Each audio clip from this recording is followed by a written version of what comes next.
Thomas Baldrick here at ASCO 2015 for Oncology.TV, joined now by Dr. Thomas Aparacio from the Avicenne Hospital in France. Thanks for coming by. Thanks to interview me. So before we sat down, you told me your English isn't that good, and I said neither is mine, so we'll be perfect together, all right? Okay, thank All you. right. Let's talk about this Prodige 20 phase 2 trial. But before we do, can you talk about just the unique challenges that you have in working with patients 75 years and older? Yeah, that's a real challenge because, as you know, geriatric oncology is a growing measures, and cancers are numerous in elderly patients, especially colorectal cancer.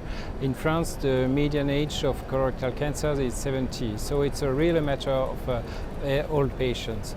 And with old patients, we have to deal with several problems, comorbidities, frailty, willingness to be treated. So it's not so easy an old patient is not so easy to treat than a young patient. And especially comorbidity, we have cardiovascular comorbidity, and this is a concern with the treatment with anti-angiogenic agents. So tell us about the study and why you chose to do it. The main objective of the study is to establish the benefits of an anti-angiogenic drug, the Bevacizumab, in colorectal cancer in elderly patients. As we have concern about cardiovascular disease, we decided to perform a study especially for elderly patients. This study is a randomized phase 2 study that includes 102 patients.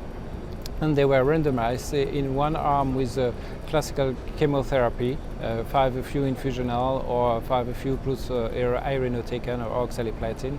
And the investigator have the possibility to choose the type of chemotherapy that was adapted to the particular type of patients. If they are frail, they use monotherapy or 5-FU, and if they are fit with aggressive disease, they use a doublet therapy.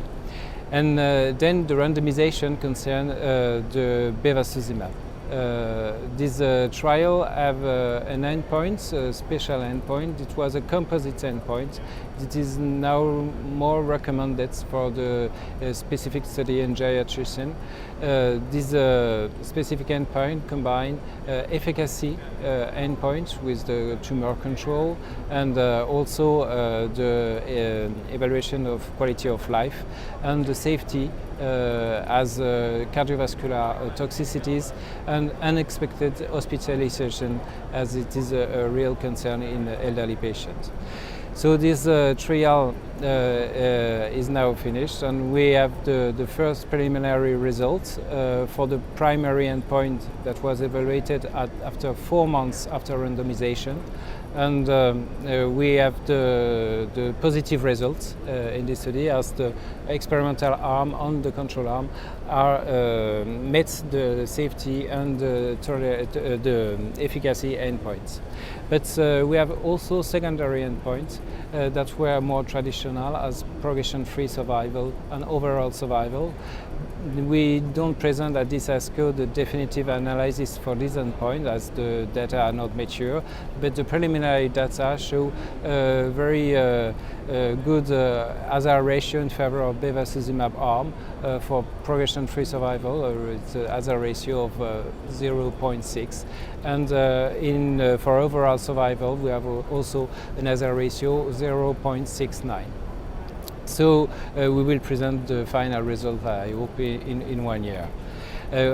Moreover, we have performed geriatric evaluation with geriatric assessment in every patient at inclusion and every 2 months.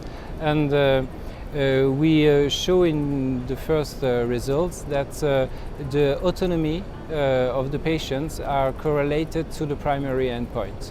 And this will be checked further for the overall survival and progression-free survival. So we saw poor toxicity. There is not a lot of toxicity with Bevacizumab, so this study is positive. So in terms of the data you have at ASCO 2015, what do you think the clinical implications are? For the data we afford, we have a good safety and tolerability of bevacizumab in this population. And this is the first point, an important point.